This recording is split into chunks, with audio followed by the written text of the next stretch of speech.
The Running Man, directed by Paul Michael Glaser and released in November 1987, drops Arnold Schwarzenegger into a dystopian 2017 where criminals fight for their lives on a government-run game show. Wrongly convicted pilot Ben Richards becomes the star contestant, dodging flamboyant killers like Buzzsaw, Dynamo, and Captain Freedom. While in the background, the Resistance watches and waits for a crack in the system. Shot mostly on sound stages and abandoned industrial spaces around LA, the film blends garish TV aesthetics with junkyard future grit. With a $27 million budget and a shoot that swapped out directors late in pre-production, it barely managed to pull in $38 million at the box office. Though overshadowed by other Schwarzenegger hits at the time, it clawed its way to cult status, fueled by late-night cable, quotable one-liners, and a future that doesn't feel so far off anymore. What is up, everybody? I am Darby Ellis Lewis Wilson. This is Chris Anonymous. I told everybody that I wasn't going to practice the intro anymore because I didn't want to over-practice it and mess it up. And guess what? It turns out practice makes perfect. Yeah. How do you know? How do you know? Boy, is my face red. What's up, Chris? It's been a fortnight. It's been a fortnight. Yeah. Not much, man. Just chilling, watching movies, the usual. The huge. Yeah. Is this the first Arnold Schwarzenegger movie we've done on this channel? No, I'm trying to think back to the catalog. We did. Gosh, maybe it is. I think it is. I think we've done some Chuck Norris. We've done some. Yeah, I think we talked about doing Jingle All the Way one year, but we didn't actually do it. So yeah. Yeah. Well, we did Jingle All the Way too. That's what we did. That's why I was thinking. Number two, not Jingle All the Way. And Schwarzenegger I get them confused a lot in my mind. They're easy to mix up. Yeah, they are. Well, so if you didn't catch it from the intro, we are doing The Running Man, the OG movie from 1987, kind of in celebration. I don't know if celebration is the right word, but a new version of The Running Man is coming out, I believe, this weekend. Yeah, right. Yep. I say maybe not celebration because I'm a little unsure about this movie. Have you seen the preview for it or anything, Chris? I have, but I'm a huge Edgar Wright fan, so I'm going into it believing that he's going to pull it off. But you know, yeah. See, I watched the trailer and I was very, very uninterested, and then I was like, "Oh, Edgar Wright, maybe this will be good."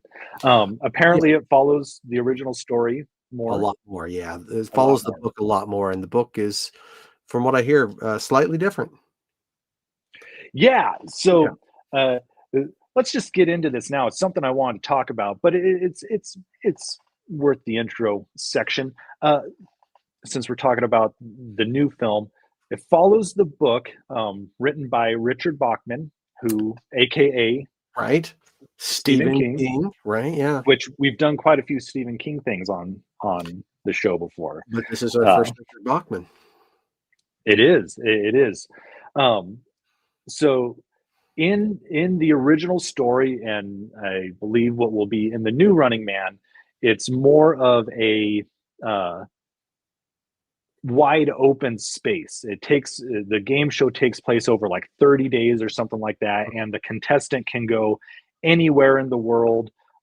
They don't really have stalkers; they have hunters, and I think it's maybe just anyone. They're not like. They're not like Buzzsaw and Dynamo and Sub-Zero there. Not like these larger than life characters. Entering it's different too, because I think he enters it because he needs money for medicine or an operation for his kid or something. Yes. Yeah, exactly. So the framing of the game show, of the Running Man game show, completely different character, different set of circumstances. But what's interesting is that the movie was apparently in a lawsuit because it was too similar. They say exact. The script was exact too. Let me find this here. Yeah, that's interesting. A movie called Um, it's French. So Le Prix du Danger, Okay. that came out in 1983, which is interesting because it was based off of a book called The Prize of Peril, or not a book, like a short story, I think. The Prize of Peril, which was published in 1958. Also, in between that time in 1970, there was a German, I think, made for TV movie called Das Millionenspiel.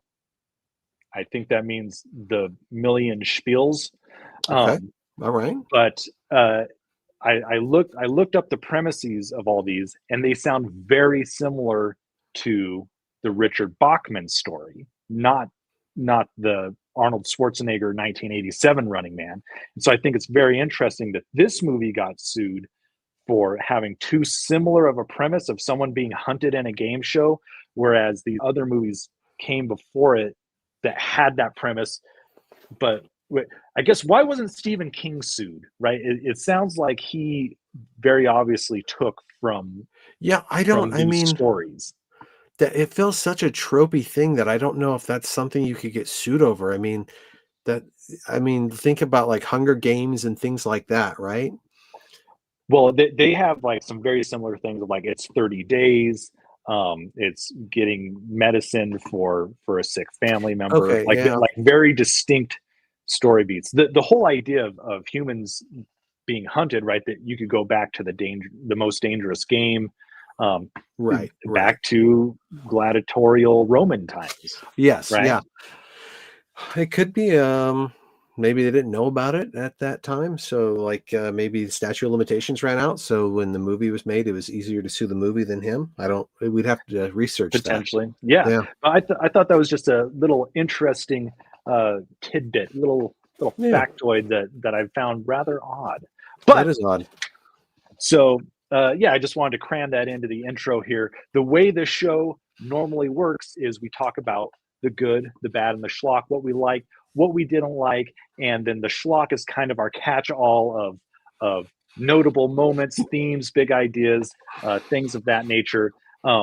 This movie has been well worn, right? I think everything that can be said about this movie has been said. We get these some of the time, so I think we're gonna just kind of riff off of it and see Where it where it goes. takes us. Yeah. I think we can find some interesting things. But before we get into all that, we do a little segment called Web of Schlock.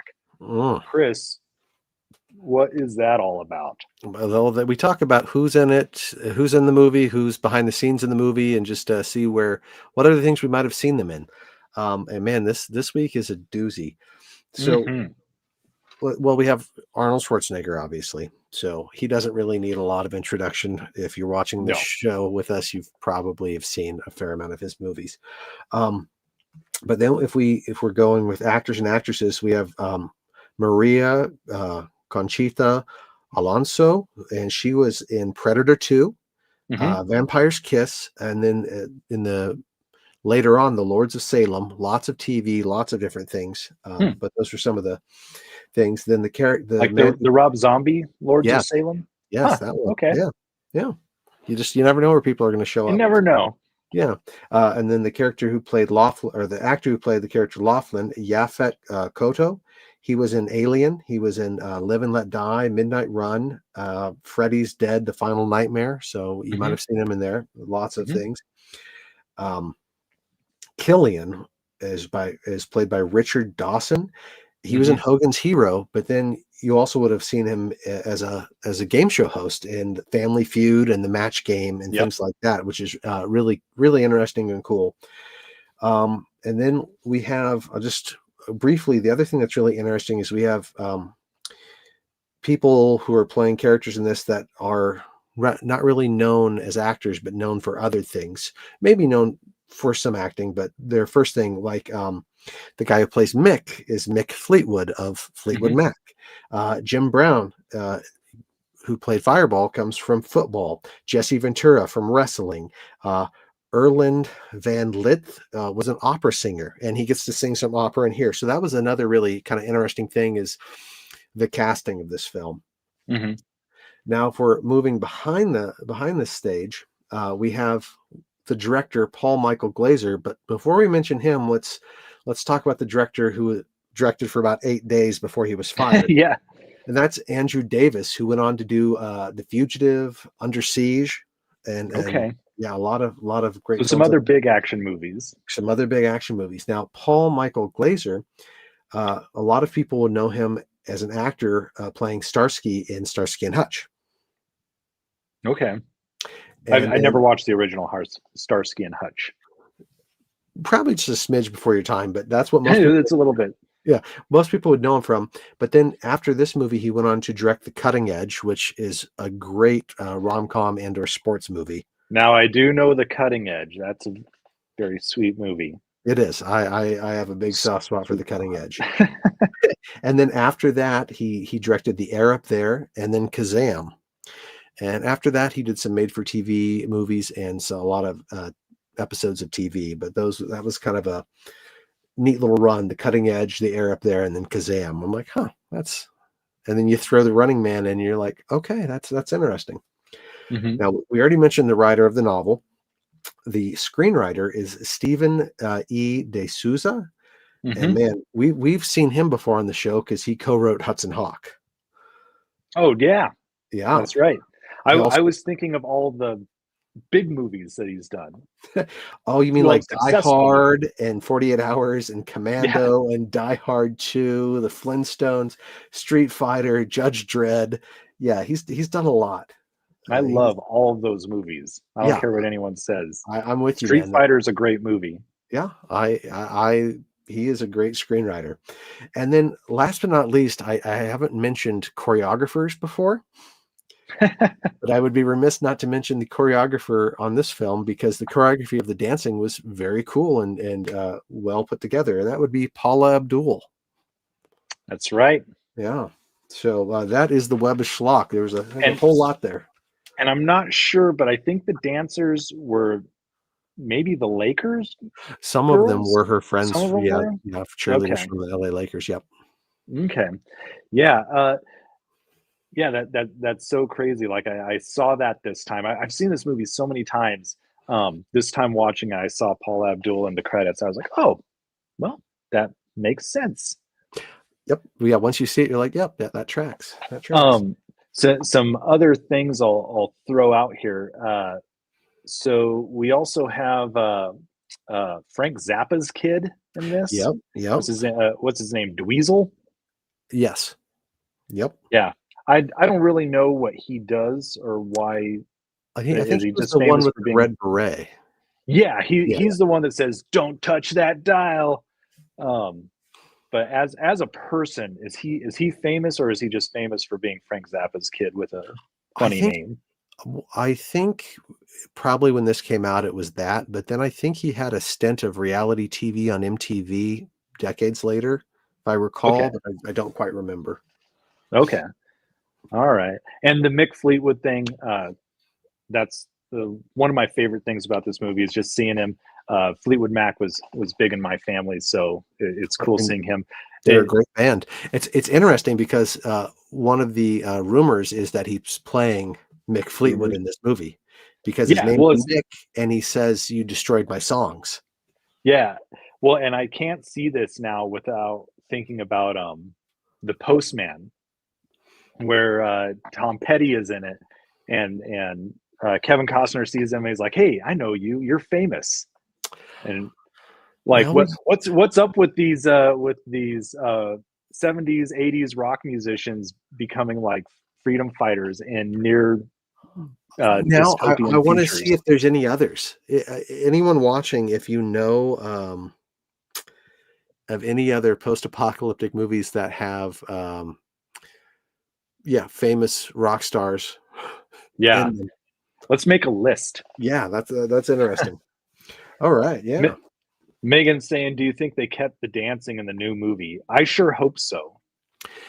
I mean, I sure hope so too. And the thing about it is that even if it's not in the original book, it's a very game showy type thing to do. It really sets the stage for the spectacle. It of really what's does. about to come, right? Yeah, I mean, I wasn't joking that it is one of the best parts of the movie. Yeah. Yeah. And Megan, when we were watching it, she was like, "Oh, you don't see a whole lot of action movies with jazz dance in them." No, not enough. Not Yeah, enough. not enough. All right. Well, let's move into Schlock. I'm sure we probably got a lot to talk about in this movie. I think we got a lot to talk about in this movie. Hopefully, stuff that hasn't been talked into the dirt already. Yeah, But yeah. the first place I want to start is some low hanging fruit. The technology of this film is something that always gets me. Um, let's talk a little bit about what they got right, what they got wrong. Uh, for It's instance, Go ahead. Yeah.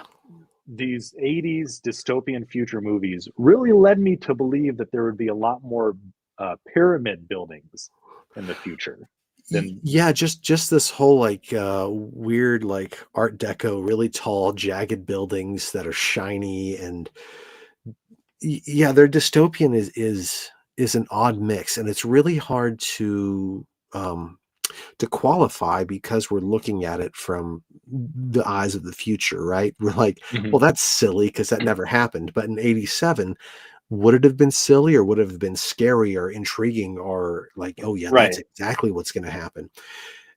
And so like we know what 2017 was like. And I mean, honestly, they nailed it. What I recall is exactly this movie. Well, the thing is that it's like not it's really not too far off in some ways, right? In some ways, yeah, yeah. Like right, we don't live in a police state. Some people would argue that we do.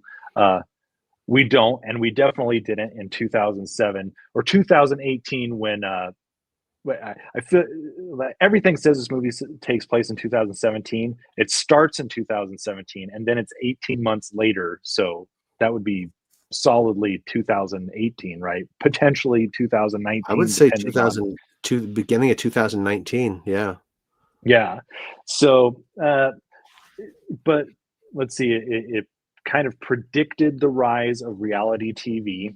Hmm. Obviously, people aren't battling to the death, but we get things like Survivor in the what is it early 2000s Yeah. where it's people competing in a more real fashion, right? There are people that are getting actually hurt. I don't know if you ever got into Survivor at all.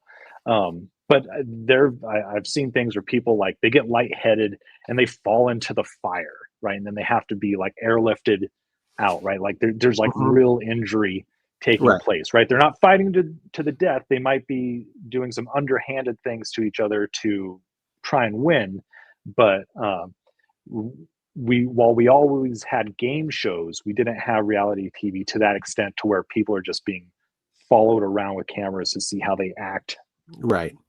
Yeah. in reality with Right. quotes around it, right? Another thing it got right was we're not in a police state per se, but the eyes of a police state are definitely here. Like there's a camera on every corner, right? Oh yeah, Right. absolutely. So and it felt like they were being watched everywhere in this as well. That idea of constant vigilance and paranoia, and that the state could spy on you at any given time. Right. Well, and it makes me wonder, like in the new one, um, I think if depending on how close they follow the story, I think the way they get their footage is he's supposed to like upload footage twice a day or something like that, check in twice a day.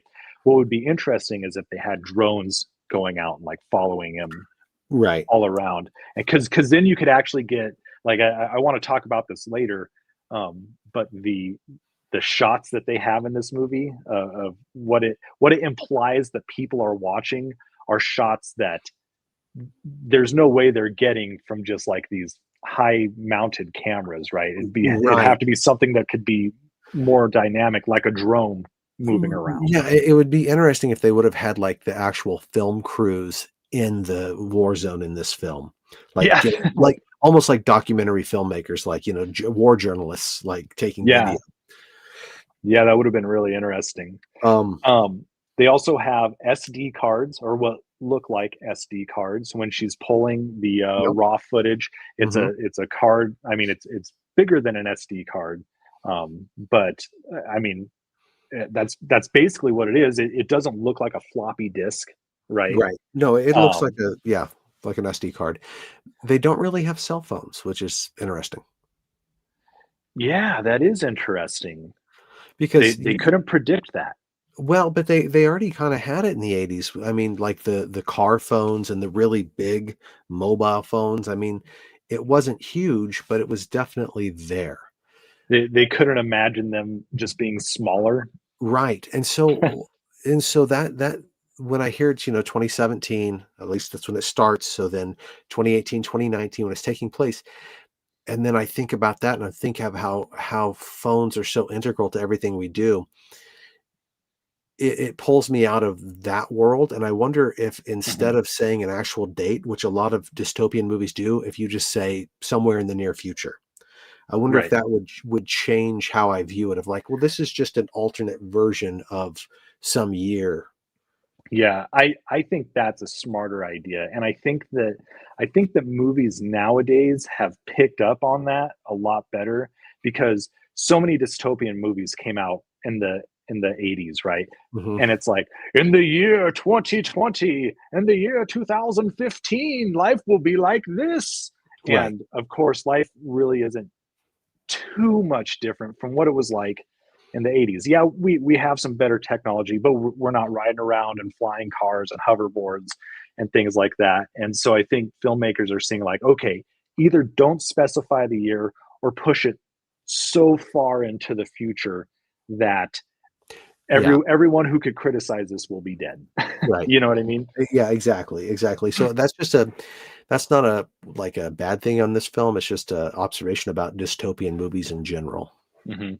Well, I was looking at the technology, when he goes into his brother's apartment and he is using, like, this little thing to, it's like a remote, and he's scanning something with it in Oh order to, yeah, like, pick his trip to Hawaii. it's I like was sitting basically there like a thinking, passport type thing.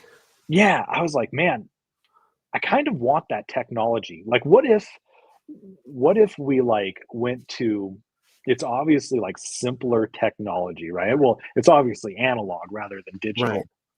But I mean, what if we got rid of all this digital stuff and we went to like something that's it's much more simple, but what if it's like infinitely more reliable? oh yeah, there are things like that. It comes down to not being able to replicate patterns in in real life, of like think of like a certain painting with all the brush strokes, right? Like Mhm. some of those things get really, really hard to replicate. So you could so an actual physical asset that is of such a nature that it's hard to replicate could be much more valid form of ID than anything that's digital. Right. Right. Yeah, that would be interesting. But I mean, the technology in this movie, like when they scan that, it's basically the back of your license. Like it was the size of a license, Yeah. yeah, like a little barcode. So that's the kind of vibe I got from it. Like, oh Yeah. yeah, okay, this is who you are. Yeah, you can set up a trip for Hawaii. Yeah. And not have it on you, which is like maybe the biggest thing that they got wrong, right? They didn't predict a post 9/11 world where airport security is so tight that like they don't you can't walk people to their gate Right. anymore, right? Yeah. Well, and I think with a lot of dystopian things, there's only so much you can predict. And there's at some point in time, it's almost like navel gazing. Like, do you want to tell a story in this world, or you just want to try and predict the most believable future, which is nigh impossible because most predictions of any humans anywhere, the margin of error is like astronomical. Right. Well, and the thing is with this movie, I don't think that I think they're setting out to tell an entertaining story more than accurately predicting the future. But I'm just taken aback at how many things like they got right, you Yeah. know. Yeah. No, And that is interesting. the biggest one that I got to talk about is the AI fake out. where they deep put fake. his face over. Yeah, they do a deep fake. They put it over a body double. They have them fight. Yeah, I assume they're two different body doubles because Captain Freedom, ditches them.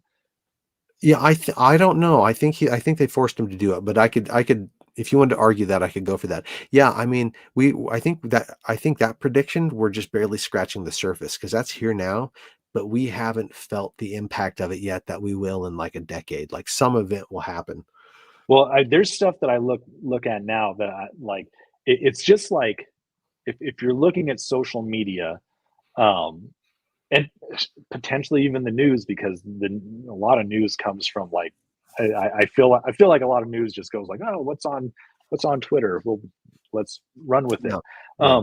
But like just so many videos I see now, I'm just like, is this real? Like I'm trying to look for like little traces of like Right. Do they have what a weird the extra finger? giveaways, Yeah, the AI giveaways are yeah, with AI or and is with there deep just fake, like some weird digital movement correct. between objects or something? Yeah, and And yeah, I think they I nailed think it that. was 2007 or 2017. I believe, was that the year that the video of Barack Obama came out, where he's like, "Hi, I'm Barack Obama, and I would never say these things." Killmonger was right, and then like the screen splits. And he's like, "I would never say this, but comedian Jordan Peele would say this," and it's Jordan Peele doing his Obama impression, but they do a deep fake on his face to make him look like Obama. Oh, I probably around that era, yeah. Yeah, So so I mean, it's definitely been in pop culture and in the zeitgeist for, mm, almost a decade. But yeah, I think the other thing that they get right is not necessarily any specific government, but just the idea of a government and media altering the news to fit whatever narrative they want, which altering reality. yeah, and you don't have to pick a side. You don't have to pick a country. I'm thinking pretty much everyone's doing this to some degree. Yeah, absolutely. Well, Yeah. and you think of I always think this is odd. So like, in the US, we have multiple different channels. We also have like the PBS channels, public broadcasting, things Mhm. like that. But then we have all these various independent channels, and then you get into countries where there's like the BBC, right? Right. Or we were just discussing the other day how our show is it's getting pirated onto the Russian YouTube. I can't remember what their version of YouTube is called, but it's That's awesome. ran by the Russian government, Yeah. right? So obviously there's probably some sort of uh, well, probably some censorship, but there's a distinct form of how they disseminate information going Right. on, right? Yeah, and you wonder how much of that's even algorithmic now, but Oh yes, yeah. yeah. But we are definitely going down a rabbit hole, good sir. I could talk about this all night. Do you have Well, any? the last thing I want to get on products, on technology products, they're oh, we got a comment here. Let's see. Let's throw it on up. The Justice Department definitely has an entertainment division these days. Uh, yeah, I think that's a Yeah, fair assessment. you might not even have to qualify it with these days. Yeah, right. Right. Yeah, for since there's been television, probably. Thank you, Anthony Marston, for joining us. We really appreciate you jumping in the comments here. Um, the last thing I want to bring up just in this section is Mhm. Adidas, their Oh yeah, suits. yeah. Uh, Love it. so I think it's interesting. Well, one, I don't think that they had suits like that back then, but they basically look like Olympic skiers. Mm-hmm. Um, I don't know if they were wearing that back then, but they're definitely wearing stuff like that now. Um, but what I think is interesting is, so Adidas definitely sponsored this and made these suits for them, or at least let them put the Adidas logo on it. I was looking for Taco Bell somewhere. Right? It's obvious product placement, Right. but the implication is that in the future, Adidas uh, uh, corroborates, or not corroborate, Collaborates with the state. collaborates Yeah, with the evil empire, right? Yeah. Yeah. I mean, everyone's got to wear clothes, bro. Yeah, I guess Yeah. they're the What is state-sponsored clothing company, no advertisements, bad advertisement. I don't know. Publicity's bad right? publicity. I don't know. But yeah, that is interesting. Um, Right. Well, yeah. something, Let's. What do you have? a couple things. Something that we can move into directly from this is the idea of commercials. I really liked the other show, the Climbing for Money. Is that what it was? Or Climbing for Dollars? Yeah, climbing for dollars. I was talking with a friend earlier this weekend. We were talking about, you haven't seen Halloween 3 yet, but there's a prominent commercial in that plays part of it. And I was thinking of like the commercial in RoboCop, the I'd buy that for a I'd dollar. buy that for $1. Yeah, oh, Right. yeah. And it's just I really like that in films, but it creates a like Adidas grounds us in the real world, right? Hmm. Because Yeah. that's a real thing. But these commercials are for fake shows or fake products. They pull us out of the real world, but what do they add? Because I don't know why I like them so much. Maybe it's just a quirk, but it, it's little touches like that make it feel lived in. Maybe. Hmm. Like there's a whole fan base for climbing for dollars. Like there's Right, people like that you could watch that do. show religiously. Yeah, there's a whole nother movie that runs parallel to this, where this guy's like trying to survive climbing for dollars to do the exact same thing that Arnold's doing in The Running Man, Yeah. Yeah. right? Yeah. So, but again, that also it really plays into the idea of like being able to be diegetic in the movie, but also Hmm. being able to like comment in a meta way on the movie itself too. Again, not just in this, but just when you throw a commercial into a movie. So, any thoughts on that, good sir? Yes. We can come back to it. No, you got me on the I'd buy that for $1 thing, and I always get that confused with the game show on UHF. Um, and Nothing. Stupid. You're so and stupid. yeah, so my mind rabbits just went into like, what if they just played UHF clips in the background of these dystopian movies? Um, but yeah, I think it works especially well in this world. There in the Running Man, there's just so many things in the background Mhm. that you could say make this world lived in. There's a lot of gags in the background, but Yeah. there's, I mean, this movie is pretty rich in not watching the movie itself, but watching what's happening in the background, watching the betting going on. This time, I noticed the guys on the motorcycles. They have like these rods that like punch out because they're trying to like steer the runners, Contestants. right? Yeah. But I just never noticed before they have like these rods that like it's basically like shooting a boxing glove at them or something. Right. Like there's just so many things in this movie Oh, that the Cadre that make it Cola. feel, yeah. I don't understand what cadre is in the movie because he's talking about the cadres, and I think that's the government. And I think it's their state-run Is beverage. state-run cola? Yeah, their state-run cola. Yeah. Yeah, I mean, I love movies that have things in the background like that aren't Yeah. So explained. the poster is very much like the commercial, and yeah, I love things like that, and especially in dystopian movies. Yeah, like the things that aren't explained make it feel lived in. It's like, well, Mhm. what's Cadre Cola? Well, it's not really important. It's just what these people do when we're not watching them. They Right. drink Cadre Cola. Right. And it's also just another place to see Killian's face. Right. Right. So the other thing I had in Schlock, we already talked about media manipulation. So here's something. Why are death sports a given in dystopia? Yeah, I was thinking about that. Uh, I think part of it. Well, I had this question. Um, uh, are people really that obsessed with violence on TV?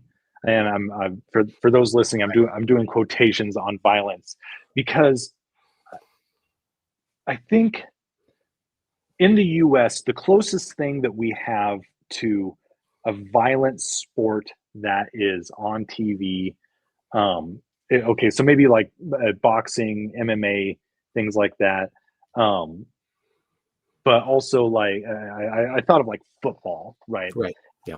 And but all of these things, I know a little bit more about football than I do about boxing and MMA, and I know that one of the criticisms is that they're making it softer, right? They keep adding in more rules because they Right. notice that these guys get knocked Concussed. around, yeah, Right. Well, concussed, and it's they get brain all punch damage. drunk and stuff. Yeah, they get Yeah. brain damage, and they're like, oh, well, that's not good. And so they start adding in more rules to make the sport a little bit softer. And so I think it's interesting that they think that in the future we go the complete opposite direction. Right. We're just So, gonna have people kill each other. and it's not just this film, but you think of like Hunger Games, and there's a lot where like the whole idea of death sports is tied into this weird dystopian future. But if you look at entertainment historically, when there's been great upheaval and really like wars and other things, that's when like you find escapism in film Mhm. and literature. And it's when things are really kind of good where it kind of starts getting a little more raw.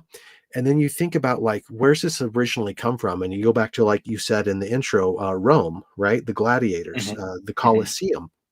And I'm like, yeah, Rome went through a lot of different phases, you know, Yeah. pagan, Christian, republic, kingdom, there's so many different phases, but was it ever dystopian? Like, Uh, and ish. but like when they're killing the people in the Colosseum, it doesn't feel like they're doing that because they live in a dystopia. It feels like these are just regular middle class citizens, some upper class, some lower class, who are just going to watch some sport. And you also have like public hangings, right? That's been a thing throughout history. Yeah, where people will like go, oh, we're gonna go to the public hanging today, Yeah, and that's not a sport, but that's still or public the public Civil death is a War. ritual and party. Yeah. And I've heard that like during the Civil War, I don't know if anything's true, but I've heard that in the Civil War, like people would go like sit on the hillside and watch the battles take place. Right. Get your popcorn. Right. But I So mean, they also didn't have iPhones back then either, so correct. And if there's still some really dark video, it can get watched, right? People still watch it, but yeah, but I guess I don't see the correlation between a dystopia and death sports. I don't I think it could be there. I think it's perfectly fine to be there, but it just feels weird that we automatically default to it being that. yeah. Well, I'll throw up two thoughts about Rome. Uh, One is that so I can't remember who said it or what the exact quote is, and maybe someone can correct me later. But it was basically like uh, you can keep the populace under control if you keep them entertained, and that was toward the fall of Rome, at least I think the end of pagan Rome, uh, and where the barbarians are at the door, right? They're getting ready to get starved out. They're getting ready to be taken over. Um, like the government's running out of money, and what they're doing is they're like keeping the Colosseum going, and they're holding like these days long, weeks long festivals so that people are entertained and they're not thinking about like how bad things are going currently. Mhm. So that was a point in Roman history, but kind of like you were saying though, it was also at the height of like Roman power as well. It wasn't necessarily dystopian, but I think the other part of that is, why do these dystopian movies gear toward some sort of death sport type combat? And I think the idea is that so while the Romans weren't um, Like I don't think that we are too different from what we would consider ancient people, right? It's No. easy for us to look back, you know, 1,000 years, 2,000 years, 3,000 years, and think that like, oh man, people were just like so brutal back then and so unenlightened. And I think that like, well, you know, they're the victim of their circumstances, right? Right. And Like again, like you said, we didn't have phones, we didn't have TV, right? So like yeah, we didn't have creature comforts. we didn't have Um, electricity, you know. and and so I think that these dystopian movies are saying like, well, we're truly not too far away from becoming essentially barbarians again. You're Mhm. barbarous people, Yeah. brutal people. Yeah, and again, I see what you're saying, and I do agree with that. But it's also interesting that in a lot of these, like in this, as opposed to like Hunger Games is like you're going to fight for your people to hopefully win stuff for your group, right? Hmm. From and here it's criminals who have at least the illusion of earning their freedom, Hmm. which is very gladiator, very Roman. But the problem is what does that do to the populace? I would think that it would be more like the book or what the new movie is supposed to be, where it's some Joe Blow who's down and out has a chance of like money and a future and like moving up in the social hierarchy of like, hey, you can live in this high rise and you can Hmm. jump to middle class. You know, like Yeah. whereas you're watching a criminal most likely get killed and maybe earn their freedom. Besides being visceral, I don't know how that really placates the masses. Yeah. I think the criminal aspect is one, like you said, how people would watch public executions back in the day. There's always been like a morbid fascination with that. So they say, yeah, why wouldn't people watch that, right? Mhm. Why not? Why wouldn't they watch it if it was televised? Um, and then also, I think by making the contestants criminals, it I don't know if it releases them from morality, but it definitely makes you feel better about like Watching oh them die. well, Yeah. yeah. Well, and another interesting thing, playing devil's advocate to myself, is the hero worship of like Fireball and Sub Zero and the Yeah, Stalkers, there's people screaming in the background. He is my hero. right? The And you have background dialogue in this is hilarious. yeah, and you pick a favorite, right? And in fact, in the Hmm. game show, you have to pick who hunts them first. And when Sub Zero is killed, that doesn't happen. That does not happen in this world. That's clearly an outlier situation, and the whole audience is shocked and torn. So maybe it's seeing your hero punish criminality, and Hmm. maybe that's what this show is about. Yeah, well, they say that they're patriots, right? Hmm. In the movie, so that they're like some like to some extent some sort of enforcer of the law in Yeah, some way. yeah. I have one more thing in this, but it's borderline bad. But I don't know if I wanted it bad or schlock. So, do you have anything else in schlock you want to talk about before we Oh, kind of? I got tons of stuff in All Schlock. right, let's do it. You take the floor. What do you got? Um, let me run down here. Um, so Ben Richards, he doesn't he's an interesting character in that I can't really get a beat on what he wants.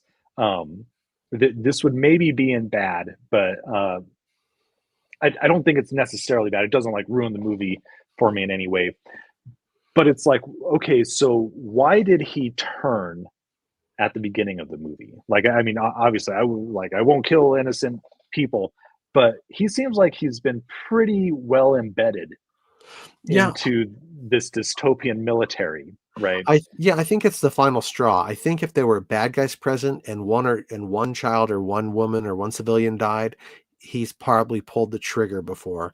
But when there was clearly no combatants there, I'm not going to do that. So I think it was the straw that broke the camel's back. So I think he's done questionable stuff, but I think Mm-hmm. this was like realizing, you know what, they just want more and more and more, and I'm not going to do that. This is the last.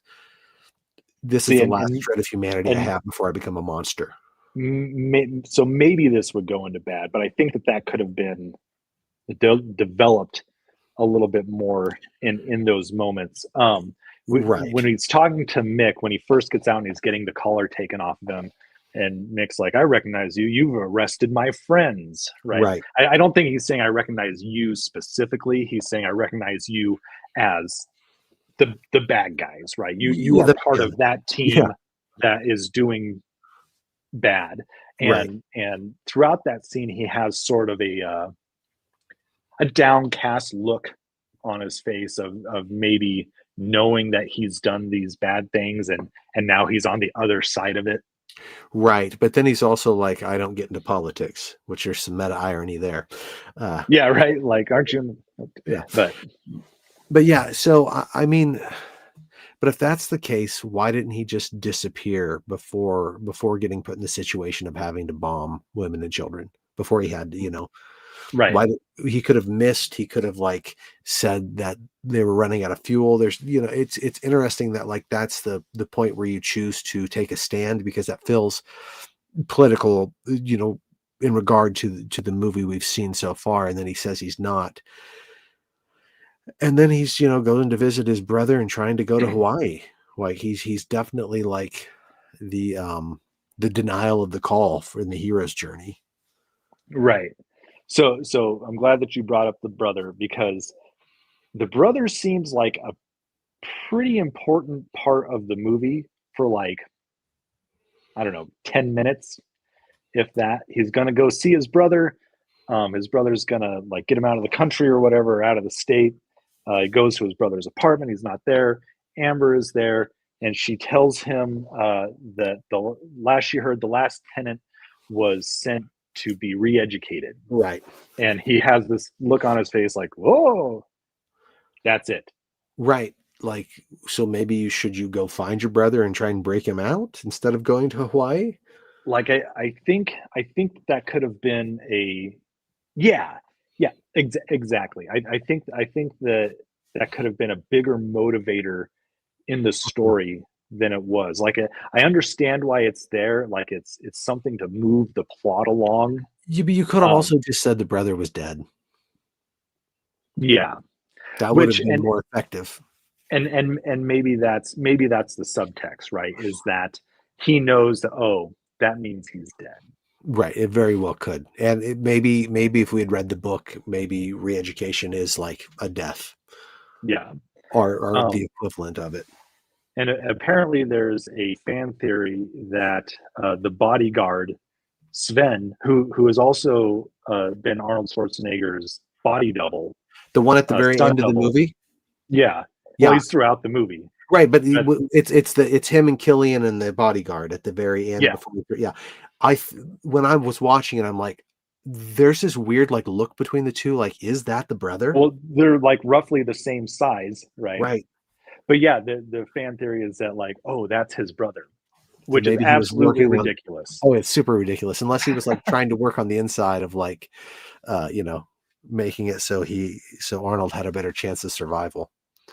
Yeah, like, if they were going to have that brother thread, I think that they could have used it a little bit better.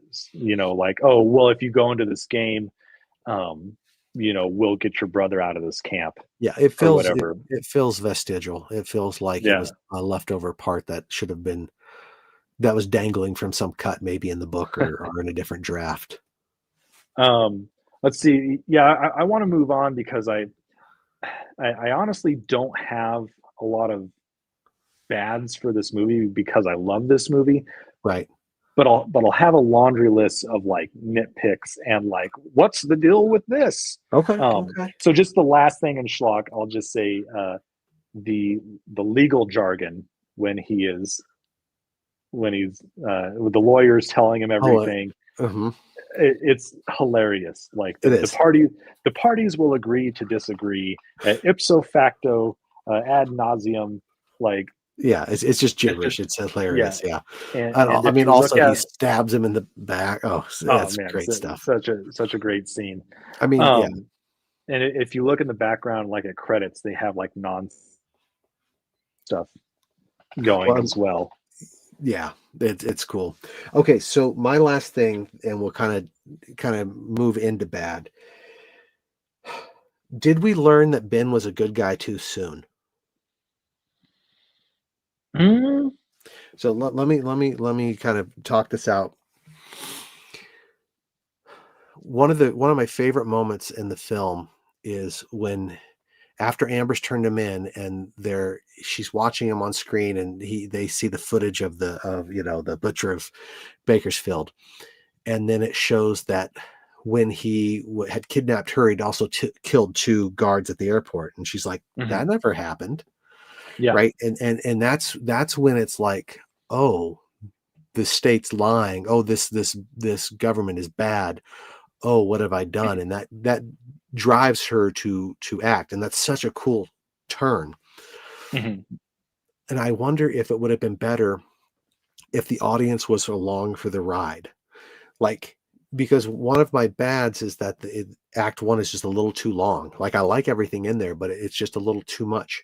Mhm. Because you have the intro, and then you have the prison break, and then you have that initial thing where he decides not to kill women and children. That's a saves the cat moment, right? Even though he doesn't Yeah. actually save them, they all die. Yeah. He's First scene of the movie. first scene of the movie. It's a save the cat moment, and so that gets us on his side. But he's already the hero of the film, and he's Arnold Schwarzenegger, so we're already kind of on his side. So I Mhm. wonder if it would have played stronger if you did not show him. You start in the prison and you have other people talking about the horrible things he's done, right? And so as the audience, you're along of like, yeah, we're following him, and maybe he's an anti-hero, or maybe like something's up because he's the main character, but everyone's saying he's done these bad things, and we have no proof that he hasn't. And then we see the video of him doing it, and we are in the same place that the audience is in, like, oh, this guy's horrible, right? And we don't get any of that visceral reaction because we know the truth already. And then after we feel that visceral nature with them, that's when then Amber's like, oh, but he didn't kill anyone at the airport, and they say they did. Maybe there's more than meets the eye. And then she goes and discovers it, and then we see the video at the end, and that's when we realize how he really tried to save everyone. I think that would have been more powerful. Mhm. But I also totally understand why they did it at the beginning. So I don't know if it's a bad for me or if it's just something I would prefer. And I wondered, like, what do you feel about, like, maybe Yeah. he saved the cat too soon? I think that's a really interesting movie. I don't think it's this movie. I think were they to remake this movie now, rather than doing something closer to the book, but they were going to remake the 80s. D'Souza's Running Man. Yeah. Yeah. I think that would be an interesting take on it. I don't think that fits the tone of this movie, the way it turned out. Like, I don't think you could cut this movie, right, re-edit this movie to do that and have it play as well. Now, if it was written a little different and shot different, maybe. And I know that Arnold Schwarzenegger was unhappy with sort of how this movie turned out and how it was directed, Hmm. because he felt like it was too much like TV, because I Which I think the think that's director one had of more its experience in TV. strengths. Right. Yeah.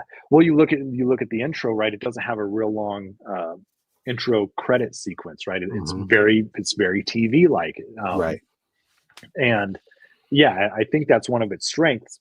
But because of that, I don't think that would work for this version of the movie. Yeah, and maybe you're right. That's why I didn't put it directly in bad. I put it in like schlock, but I wanted to bring it up because I'm like, there's no stand up and cheer. There is. I mean, we love that he succeeds, but like, we can never, the audience that we have can never have the same reaction as the audience in the movie, and that's such a powerful reaction that those characters have. Well, apparently, so in the AI fake out scene, the way it was originally edited was, uh, you see the fake version first, And so you, as the real life audience, think that Arnold gets in the fight with Jesse Ventura, and Jesse Ventura kills him, and then it's after that they reveal that, oh, it was a fake out, it was a digital body double, blah blah blah blah. And like, I guess most people got it, but they were afraid that not enough people would get it. They wanted everybody to get it, so they re-edited it to like basically do it simultaneously, Right. And I think that would have given us the feel of getting to discover something with the audience. Yes, that would have been enough, because it's where they're giving the information, it feels off to me slightly, but maybe it wouldn't work any other way. But yeah, well, that would have done it for me. I think in that instance, like discovering things with the audience, with the TV audience, or with the people within the film, I think that it would have worked really well in that instance. However, they didn't build up the digital body double prior. Like they built up that they manipulate media, right? But I think probably for a 1987 audience, they need to put into, oh, hey, also we can alter people's faces. They need to see that in much earlier in the film for it to work as a fake out and not confuse people. Right. And so again, that's maybe why I would say that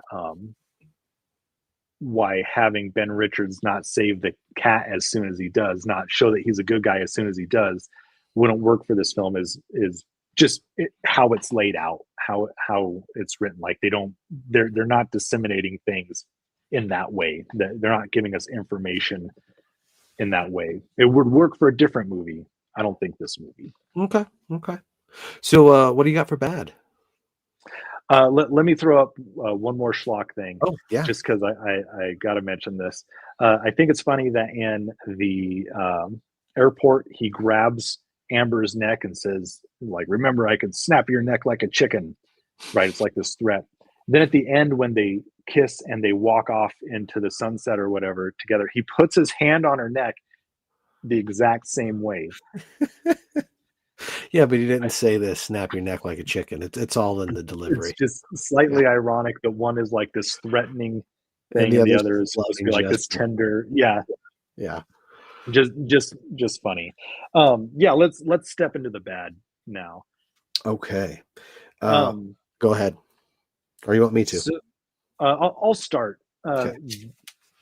The framing of this movie, I think, is probably its weakest part. The best part of the movie is basically 30 minutes in, when Ben Richards and Killian first meet, and then when he sends Killian down the tunnel chute and he goes crashing into the sign. Like those are the best parts of the movie. The framing device of this rebellion that's going on. These two guys with him, they're part of the rebellion and they got to get the code and stuff. I feel like that's probably the weakest part of the story, and I think that they could have built that up better, motivated it better, maybe put his brother into it. 100% agree. Like I think I like Weiss and Laughlin, but I think they're sort of dead weight in the story in some ways. Yeah. So this really kind of perfectly segues into my biggest bad. Yeah, let's hit it.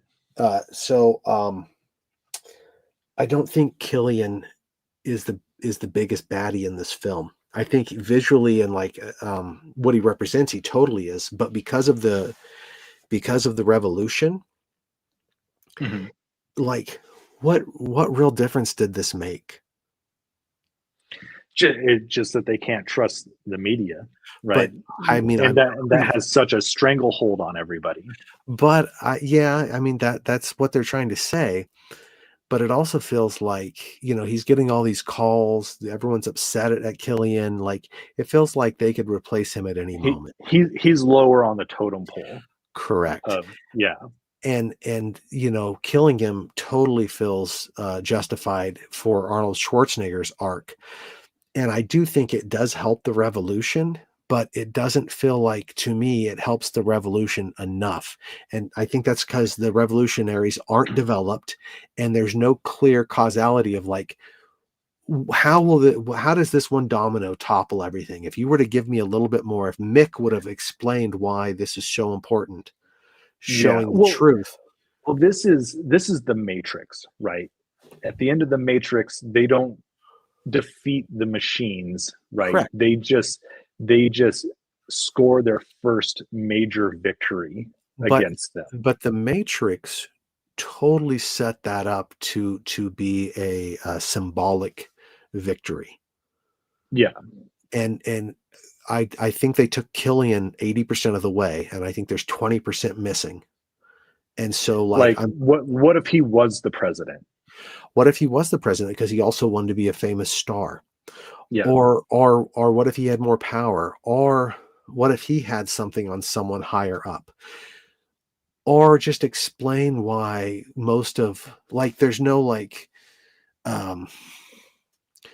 there's no saying, well, the upper class totally believe everything the state says, and until we get them on our side, we won't have the numbers.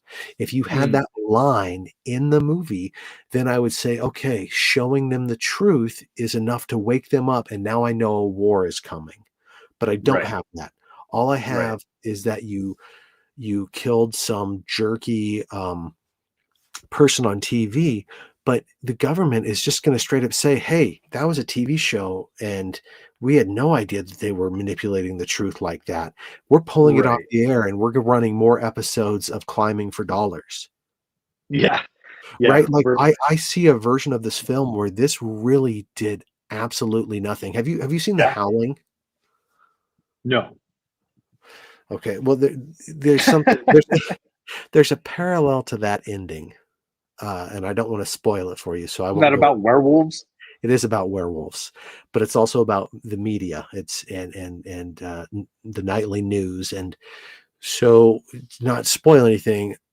Yeah, it basically is a very similar thing of like showing the truth to people, but in that version, it really doesn't matter.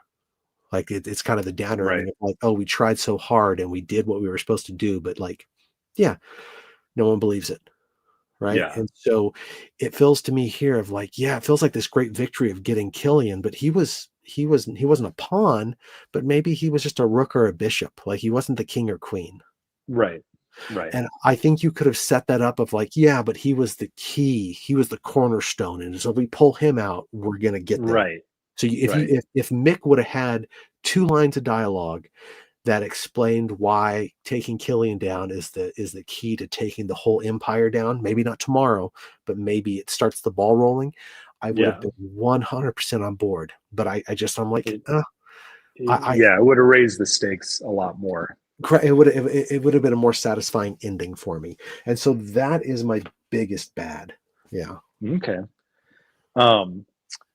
Some other bads that I have, Amber. She is almost too annoying.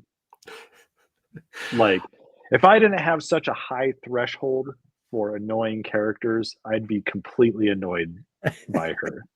Like, if you're the type of person who absolutely can't watch The Phantom Menace because of Jar Jar, like every second that he's on screen ruins the entirety of the movie for you. She's Jar Jar and the Running Man to you? She's just below that. Okay. Like Jar Jar would be the most extreme, right? Like some sort of cutesy baby character would be like the bottom of it, and she's somewhere towards the top third. Okay. Interesting. Like she's almost there. I liked her. She was when she first got into the game show, when they sent her down after them, that was when she was the most annoying. But before that and after that, I liked her character. I mean, she was definitely antagonistic because she thought that he was, the butcher of Bakersfield. Oh, I like the character. Yeah. I just think it was a little much in some parts. In some parts, almost there. In some parts. Okay, I can see that. It's cheesy, and I think that's probably a good thing. But if it's not your cup of tea, like all the one-liners I love them, but my gosh, there's every kill, like, and it's all like, oh, he had to split. Oh, he was a real pain in the neck. Yeah, I think yeah, this movie is full of one-liners. I don't think they're actually very good. I think they're delivered well. I don't think they're actually very good one-liners. And I think they're iconic, but yeah, I don't think they're good, but I love Yeah, them. I think they're iconic because they're bad. Yeah. Now, is this the first movie where he said, "I'll be back"? No, he said it. The first movie he said it in was Terminator. Terminator, right? He said it in this because he said it in Terminator. And then he says it. Does he say it again in T2? I can't remember. I think he's contractually obligated to say it in Right, every I'm thinking of, like, Terminator movie. Last Action Hero, he says it, I'm pretty Yeah, sure, yeah, but yeah, yeah, that kind of, like, self-aware, I'm like, "Okay," because of all the cheesy one-liners, I'm on board, but, like, some of it kinda takes you out, like because yeah. it's not in character, it's in character of Schwarzenegger's persona in the late '80s, but it's not in, like, the character of Ben, like, he didn't have any one-liners in the very beginning of the film. Oh, he totally did. No, no, no. I mean, like, before he starts killing people, like, you don't set that up as one of his character traits of, like, Yeah, being like a smart aleck. in the prison riot, he's like, "Hurry, or else we'll all lose our heads." Like he's tossing out one-liners. To Okay, hell with you. maybe. Like, Maybe. It just didn't feel, very character centric, but maybe I'd have to watch it again, and I missed 1 or 2 of them in the beginning, so I I would will say take that back. 90% of his dialogue is one-liners in this movie. Let me go through some other things. Captain Freedom's crash out. I understand it. I don't think it was done well. Like it shows him like getting pissed, but But we then don't know why. but well, he's not getting respected, right? Right. Like he's talking in the locker room, they cut him off. Um, but then when he crashes out and he walks in with like all the gear on that looks really stupid, Mhm. I think he's more mad about that. He's saying like, we didn't need all this stuff. Back in my day, we killed people with our bare hands. So it seems like he's mad about something different other other than what they built up, which was being disrespected. Now I'm sure that you can combine those, right? They I don't respect the sport or Yeah, I whatever. think what he was most mad about was having to kill a deep fake. I I yeah, I don't know. I think that he left and that they took old footage of him because he's in his old suit. Right, yeah, but I think that's what the big fight was about of, like, we didn't do this, we just it was actually an actual fight instead of, like but yeah, it's what he's doing, why he's doing it, and what happens is not, done very well. I like the idea of it, but you're right, Yeah, it's not and as easy again, I there. wish he would have come out. Uh, he he would have come up again later in the movie, Mhm. which leads me to another bad, which is at the very beginning when they're in the helicopter, right before they knock Ben Richards out. There's the guy that says, "I'll see you in hell, Richards," and like knocks him out. He I should have was like, come back, is this the main bad guy? Like right? this guy, it seems very upset. I get Well, he he was he just wanted mad to that they blow up almost crashed. I think he was just upset that he didn't get to blow up, women and kids. Yeah, just that line was delivered with such gusto that I'm like, this dude is gonna come back as like one of the stalkers or Right, something, right? right. It Yeah. seems like this dude needs to come back. Um, see, Megan going back to Amber. Megan says the tracksuit is her redeemable quality. That's the evil Adidas tracksuits. Oh, yeah. I um, loved all the costume changes that Schwarzenegger had in this. It was awesome. um, and so I'll just leave this as my last bad. But it's sort of how exactly is this game played? Like what's going on here? I don't really understand. Like people, like the stalkers don't get killed, right? Like Right. people are like that's never happened. So right, so and like, how have people won the game then if the but no one stalkers are has, because never defeated? the 3 people who have won were the corpses they found hidden. Well, exactly. But But yeah, so what how do how you did they win? frame it? Yeah, How do you win this game? And also when the stalkers like get defeated, specifically Dynamo and uh Fire Fireball, is that his mhm, name? Fire yeah, Blaster, whatever. When they're on the ropes, they're like, cut, go to commercial, go to commercial. Well, what's that gonna do? Like right, exactly. going to commercial, does everyone like, okay, everybody stop, take five? Yeah, it What, doesn't how's explain this it. game played? Well, and that's another, problem story-wise, because we don't have any clear goalposts and stakes in the actual game, because we're like, okay, I need to get to point A, and that's a safe zone that gives me 15 minutes to get some water and recoup. And if I make it through all 14 blocks of this in 24 hours, then get my freedom. Like, they should have set up the rules and where they need to go and what's going Right. on. And yeah, and I like the idea of cut, and maybe that's when like a whole bunch of armed guards come in and surround him to protect him from the running Yeah. man. Like, just a lot of missed opportunities there of like explaining exactly what's going on. Okay, Mhm. so I have two What more. are your bads? I have two more bads. um I think Act One is too long. Mhm. I go I go back and forth on the opening save the cat thing. I will allow it. I'm not going to say it's in the bad. But then we have the prison break, and then we have finding the brother, and then trying to go to Hawaii, and then getting caught again, and it just feels like a similar beat over and over and over. Mhm. And it's just a little too long for me. I like all those parts, and maybe if you short them up a little bit, but like, I don't know, it's just a little too long. And then the other thing is, at one point in time, Killian offers to let Arnold Schwarzenegger become a stalker. Mhm. And if he really just wants to get Killian, that would be the easiest way to do it. Right. Right. Just like, oh, you know what? Yeah, I will become a stalker. Pull me back out, and then Yeah. I'll get close to you. And then when you least suspect it, I will attack you. Right. Right. So if it's like, I'm like, well, what are you trying to do? And like, yeah. And you had Yeah, if talked about it. trying to actually beat the game, like that doesn't seem like what's going on. Right. It Because, seems like that would have been the better avenue. right. Or tell us why beating the game was so important, because maybe beating the game gives you 2 minutes on TV, and that's what you need for the uplink to help the freedom fighters. Like, Right. again, just connect the dots a little bit more for us, so we can follow along and like cheer and sweat and worry and so yeah, those are my main bads. Okay. And the last battle I'll do is I don't know exactly what you would call it, but diegetic editing.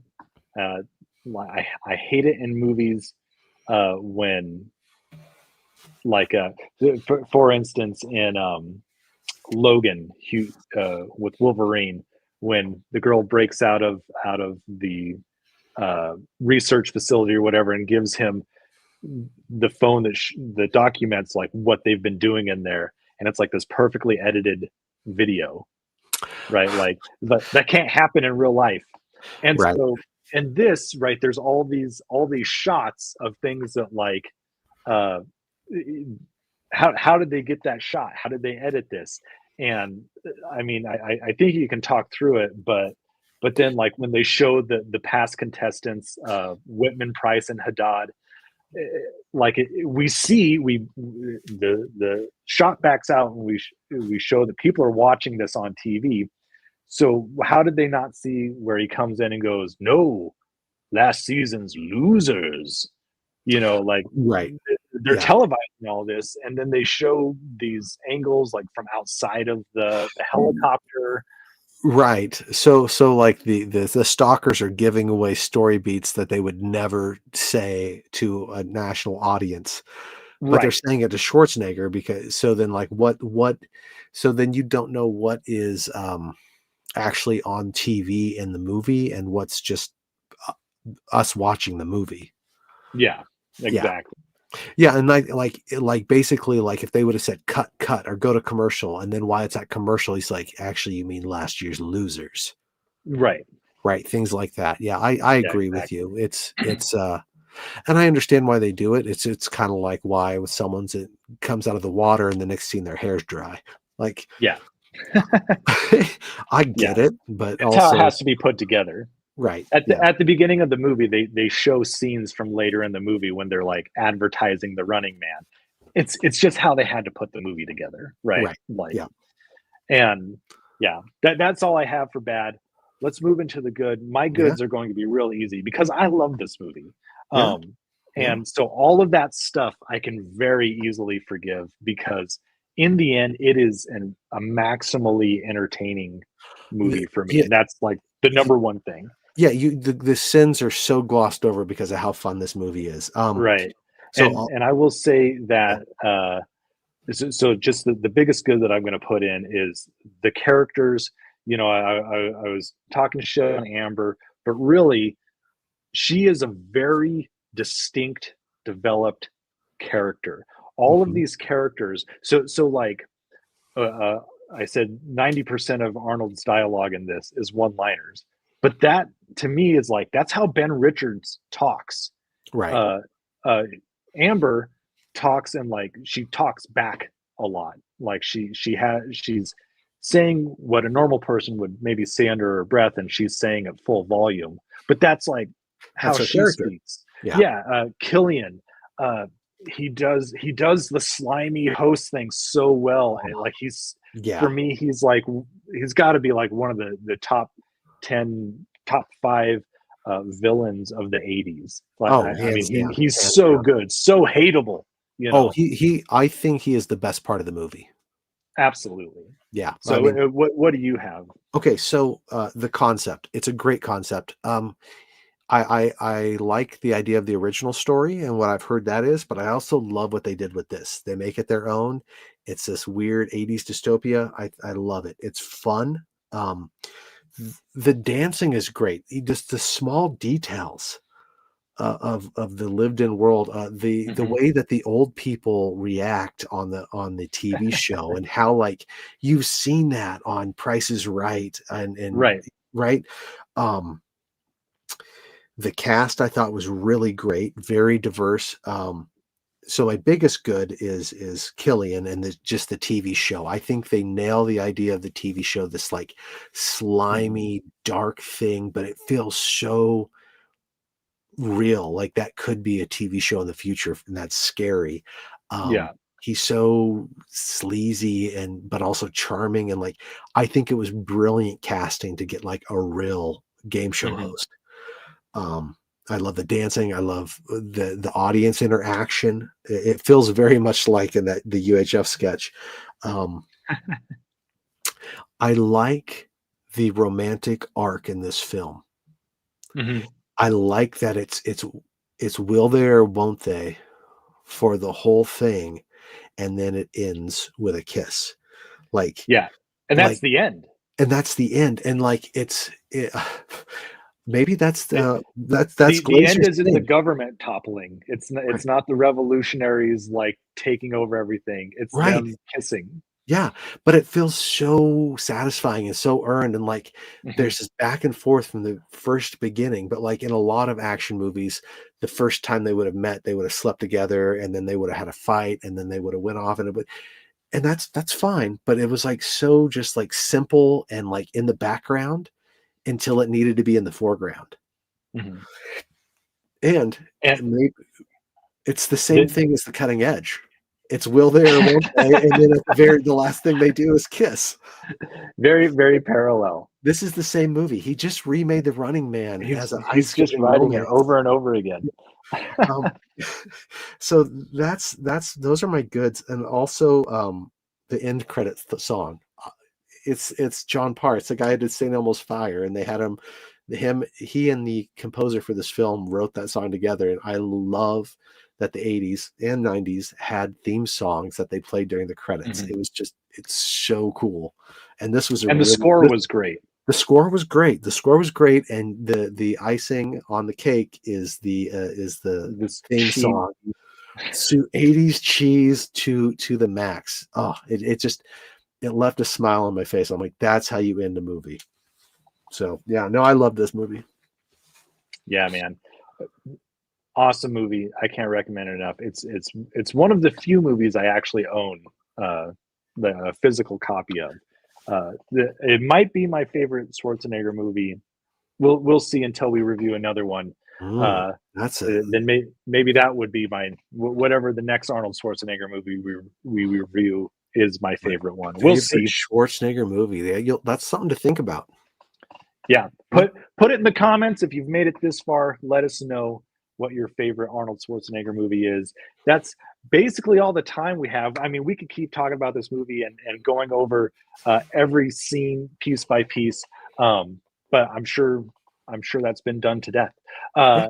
So what we have coming up in the future is we have another watch party on November 24th. We're going to watch The Cabinet of Dr. Caligari. It is a silent film. It's considered the first horror film in some ways. Megan Says Twins is her favorite Arnold Schwarzenegger movie. I'll Raise You Jr. So Megan, she'll be on the show. Our good friend Michael Clear will be on the show. We'll be riffing as we watch this movie. So come join us, riff along with us, and we'll see you next time. I'm Darby Ellis Lewis Wilson. This is Chris Anonymous. Schlock on, guys. Bye. Schlocky, schlock.